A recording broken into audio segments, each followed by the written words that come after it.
예, 집중호우와 태풍의 여파로 농산물 값이 큰 폭으로 오른 데 이어서 오늘부터 라면과 과자 등의 가공식품 가격도 인상이 됐습니다. 전방위적인 물가 상승으로 인해 서민들의 장바구니 물가 부담이 커지고 있는 상황인데요. 관련 내용 경제일께서 김대호 경제학 박사와 짚어보겠습니다. 어서 오십시오. 네, 반갑습니다. 예. 저희가 참 좋은 상황이어야 되는데 참 서민들이 지금 저희가 오프닝 멘트에서 한 것처럼 서민들의 시름이 깊어질 것 같습니다. 오늘부터 신라면, 초코파이 등 친숙한 가공식품 가격들이 줄줄이 인상이 됩니다. 특히 라면 같은 경우는 진짜로 뭐 서민 음식이라고도 과언이 아닌데 이 상징성 때문에 업계에서도 가격 올리는 거 되게 주저했었잖아요. 근데도 많이 올렸어요. 인상 배경 뭐라고 해야 될까요? 네, 한마디로 국제 원가 비중이 높았기 때문이라고 라면 회사들은 설명을 하고 있습니다만 안 올릴 수 없는 상황이었다. 예, 그런 거죠. 그럼에도 불구하고 예. 좀 안타까운 대목이 있죠. 예. 왜냐하면 지금 이 엄중한 시기에 국민식품이라는 라면, 그중에서도 국민식품 중에서 서민식품의 중에서 대표적인 거란 말이죠. 예. 저 라면이 지금으로부터 약 50여 년 전인 1963년에 이제 공식적으로 그 우리나라에 들어왔어요. 네, 네, 네. 그런데 당시에 박정희 당시 대통령이 라면 도입에 대해서 적극적으로 국가적인 자금을 지원을 해줬는데 당시에 국민들이 전체적으로 쌀이 부족하고 식량이 부족해서 기아에 허덕이는 경우가 많았습니다. 그래서 남대문 시장 앞에서는 꿀꿀이 죽이라고 그래서 쭉 줄을 서 있고 그 한 끼를 얻어먹기 위해서 바로 이것을 해결하기 위해서 일본에서 대만 사람이 개발한 저 라면, 일본 말로는 라멘이라고 그러죠. 그렇죠. 이 라멘을 국가적인 사업으로 해서 들여오고 가격을 대폭 낮춰줬습니다. 실제로도 원가도 별로 많이 안 들어가요. 그럼에도 불구하고 이 라면 값이 이제 올라서 드디어 1000단위로 올라갔다. 이 대목은 상당히 쇼킹하다고 볼 수 있고요. 그렇습니다. 자, 라면 원가가 올라갔다고 얘기했는데 이번에 라면 올린 것은 농심이거든요. 예. 농심 신라면이 제일 먼저 올렸는데 사실 농심 신라면은 유럽에 진출을 하면서 발암 물질이 나오는 바람에 유럽의 수출 길이 좀 차단이 됐습니다. 예. 그래서 원가 부담이 올라갔고 비용이 올라갔는데 그랬군요. 그런데 왜 그 비용을 국민들에게 전가하느냐? 이래서 좀 아쉬운 점이 있죠. 물론 원가도 전반적으로 올랐습니다만 이런 식으로 다 올린다면 라면이 오르면 그 라면을 먹는 서민 부담이 높아지고 그것을 급여를 받아서 생활하는 노동자들은 또 임금을 올려달라고 그러고 그러면 이게 물가 폭등의 악순환이 올 수도 있다. 그런 면에서 오늘 이 라면값 인상 어떤 발표는 상당히 우울한 뉴스다 이렇게 볼 수 있겠습니다. 일단 그 농심 말씀하신 것처럼 농심이 이런저런 이유로 옮겨 올렸는데 다른 기업들도 그러면 뭐 올리겠죠? 그렇게 그렇습니다. 봐야겠죠? 네, 그렇습니다. 이게 우리나라가 시장이 공급자가 많고 수요자가 많으면 시장 원리가 잘 작동을 할 수가 있는데요. 기껏해야 라면 만드는 회사 한 4개 정도, 그러니까 농심하고 오뚜기? 그다음에 삼양, 오뚜기, 팔도 그렇죠. 이 정도니까 4개가 구체적으로 만나서 담합을 하지 않아도 한쪽에서 올리면 그냥 인상 신호를 보고 자연스럽게 다른 쪽에서 올라가는군요. 올릴 수가 있거든요. 그런 면에서 라면값 인상이 좀 안타까운데 이 라면값은 어떻게 보면 1,000원이 됐다 이래서 1,000원 뭐 흘려버릴 수도 있는 큰 돈은 아닙니다만은 그러나 물가 지수에서 차지하는 포션이 국민들이 워낙 많이 사용하는 것이기 때문에 체감 물가가 굉장히 높고 실제로 CPI라고 그러는 소비자 물가 지수에도 영향을 많이 주거든요. 알다시피 물가는 심리입니다. 한쪽에서 물가가 오를 것으로 생각하면 네. 그 물건을 먼저 사야 되고 먼저 사면 결국 물가는 오르거든요. 그렇죠. 그런 면에서 이 식품 물가가 오른다는 것은 물가 상승에 혹시 기름을 붙이는 않을까 해서 좀 걱정되는 측면도 없지 않습니다. 부스팅을 할 수 있다. 예. 그 말씀이신 거군요.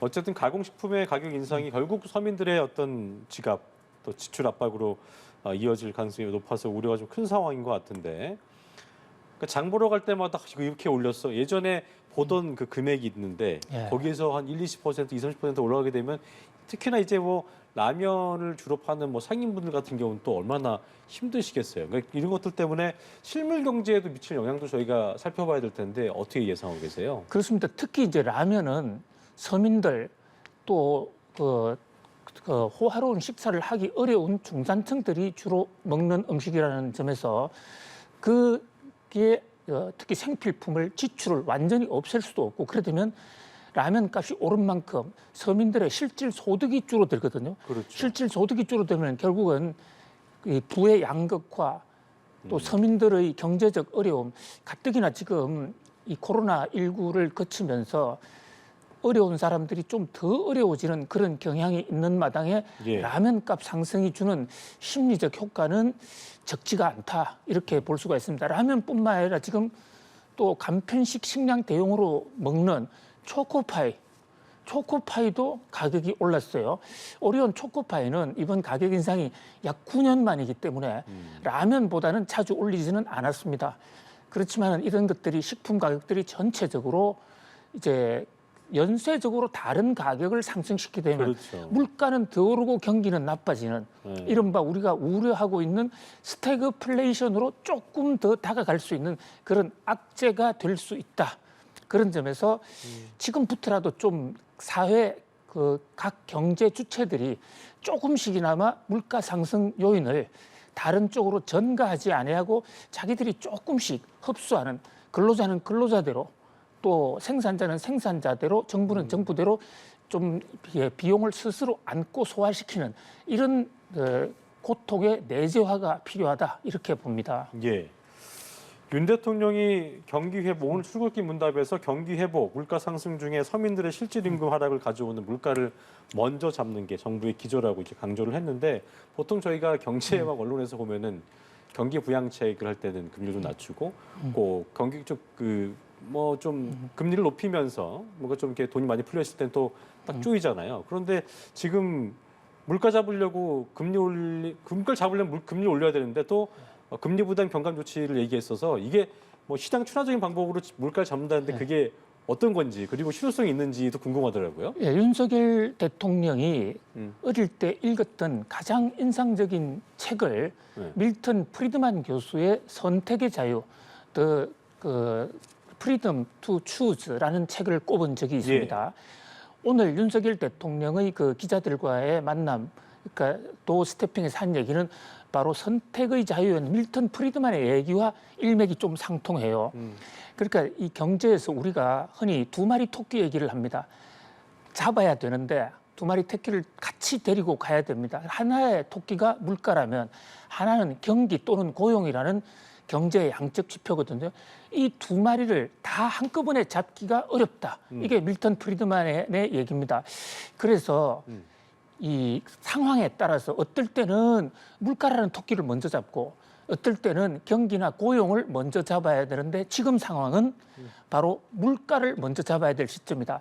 그래서 정부나 또 한국은행 등의 물가 안정에 우리가 총력을 기울이자는 그런 정부의 각오를 다짐을 했다.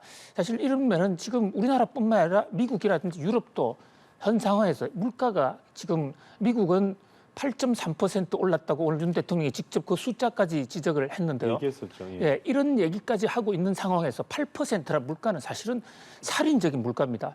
그런 상황인데 반해서 우리는 지금 성장률은 2%대 또 고용도 실업률이 상당히 낮은 수준이거든요. 상대적으로요. 그렇다 보니까 지금은 우선 물가를 잡자. 특히 이 물가를 높이면 바로 서민들의 실질 소득이 떨어진다. 그렇죠. 그 대목을 오늘 정조준을 했어요. 이런 대목은 나름대로 경제학, 정통 경제학과 궤를 같이 하는 것이다. 이렇게 봅니다. 근데 이제 금리를 그럼 또 금리를 잡으면서 또 물가 잡기는 쉽지 않은 거잖아요. 사실 물가를 잡으려면 금리를 올려야 되겠죠. 그러니까요. 예, 금리를 금리 인상 때문에 또 서민들이 힘들어질 수 있기 때문에. 예, 그렇습니다. 예. 그 오늘 이제 시장 친화적인 물가를 잡겠다 이런 얘기를 했는데요. 그 부분이. 예, 이 대목도 바로 밀턴 프리드만의 얘기하고 상당히 그 궤를 같이 해요. 그러니까 물가를 잡기 위해서 인위적인 통제는 하지 않겠다. 정부가 나서서 물가를 얼마 하라 또는 얼마 이상으로 내려라라는 이런 얘기는 하지 않고 시장 자율에 하되 그러면서도 물가를 잡는다는 것은 결국은 시장의 속성인 수요와 공급을 우선하겠다는 겁니다. 무슨 말씀이냐면요. 우선 공급 면에서 정부가 비축하고 있는 물건, 예를 들어서 라면 물가가 많이 오르면 라면의 원재료가 되는 그 소면 아닌 라멘 그 건면 라면에 수급을 풀고 쌀값이 많이 오르면 쌀을 푸는 방식으로 시장에서 공급을 늘리는 방식. 그다음에 또 한국은행이 금리를 올리는 것은 사실상 돈을 줄이는 방식으로 해서 수요를 줄이는 것이거든요. 그렇죠. 이런 방식으로 최대한 시장 친화적으로 시장에 충격을 주지 않으면서 시장 메커니즘이 잘 작동되면서 물가를 잡는 데에 최선을 다하겠다라는 그런 어떤 통화주의적 정통 경제학적 물가 억제 인플레 대책 방법을 오늘 피력을 했다 이렇게 봅니다. 어쨌든 맞춤형으로 플렉서블하게 정부도 개입을 또 해서 중간중간 뭐 부족한 물량에 대해서 공급을 한다 이런 식의 어떤 예. 맞춤형을 하겠다 그런 말로 이해를 하겠습니다. 자, 집값 하락세 진짜 본격화한 것 같은데 전세값이 매매 가격이 육박을 하거나 넘어선 것도 이제 생겼더라고요. 보니까요. 전세가율이 80% 넘긴 지역에서 보증사고가 많이 일어나기도 했고 전세가율 100% 넘긴 곳도 있더라고요. 예, 그 굉장히 주목할 만한 지금 예. 뉴스인데요. 전세 가격은 오르고 매매 가격은 떨어지고 또는 전세 가격은 그대로인데 매매 가격이 급격히 떨어지는 바람에 깡통 전세의 전의는 속을 열어보니까 텅텅 비었다 이런 얘기인데 그렇죠. 보통 예를 들어서 10억짜리 집인데 전세를 9억에 들어갔습니다. 그러면 나중에 전세 계약이 만기됐을 때 그 9억을 찾아오거나 주인이 그 돈을 돌려주지 않으면 집을 경매에 붙여서 10억 중에서 9억을 찾아오면 됩니다. 이게 정상 거래예요. 그런데 이 전세 시세가 매매 시세를 넘어서 버리면 이렇게 집값은 10억인데 전세가 11억이다. 그러면 주인이 주지 않았을 때 경매를 통해서도 원금을 다 회수할 수가 없고요. 또 주인도 주고 싶어도 돈이 없어서 내주지 못합니다. 이거 그야말로 깡통 전세 대란이 생길 수가 있는데 그동안에는 전세가가 매매가에 계속 근접을 해서 우리가 우려된다 이런 얘기를 여러 번 보도를 해드렸습니다만 예. 드디어는 우려했던 최악의 상황 그러니까 전세가가 매매가보다 더 높아졌습니다. 그러니까 전세가 비율이 100%가 넘는다는 것은 전세가가 매매가보다 더 높아서 전세 매매 집을 팔아도 그 돈으로 전세금을 다 못 내준다는 얘기거든요. 이것은 뭐 전국적인 현상은 아닙니다만은 이런 현상이 일부 지역에서 나타나기 시작했다. 이것은 서민들 가뜩이나 어려운 새 사는 사람들이 또 한 번 충격을 받을 수 있는 그런 요인이고요. 그리고 이 깡통 전세에서 집값을 제대로 돌려받지 못한다. 전세값을요. 그렇죠. 그것은 단순하게 전세값이 오르는 문제를 떠나서 자신의 재산권, 재산을 강탈당하는 것이기 때문에 사회적으로 큰 문제가 될 수도 있다.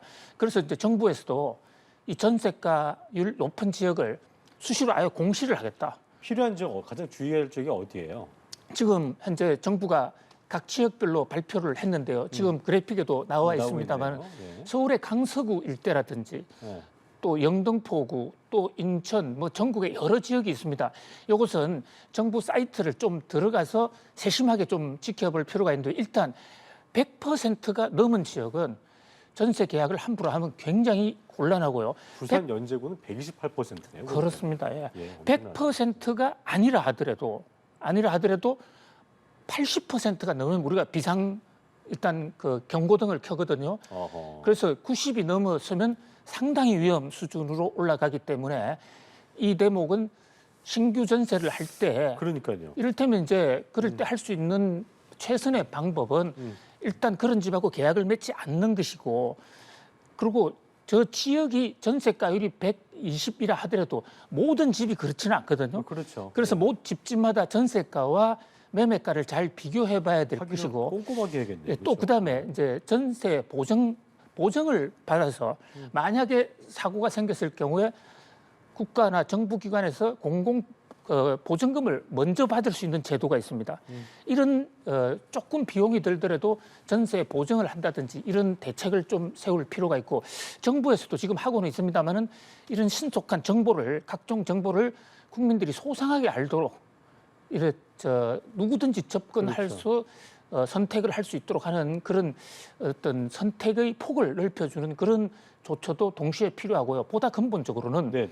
모든 가격이 그렇습니다만 급격히 올라가는 것도 나쁘고 급격히 떨어지는 것도 나쁩니다. 그래서 우리가 경기의 연착륙, 소프트 랜딩을 많이 하는데 집값이 떨어지고 안정되는 게 좋은 측면이 있어요. 그런데 급격하게 떨어지면 그것은 오히려 세입자들이 돈을 못 받는 아주 큰 경제적 대란이 올 수 있다. 그러면서 정부도 현재 규제 위주로 돼 있는 정부의 부동산 정책을 좀 스무딩 전략으로 바꿔야 조정할 된다. 필요가 있다. 이런 판단을 하고 있습니다. 알겠습니다. 자, 깡통 전세 얘기까지 저희가 김대호 경제 읽기 김대호 경제학 박사와 이야기 나눠봤습니다. 오늘 말씀 고맙습니다. 감사합니다.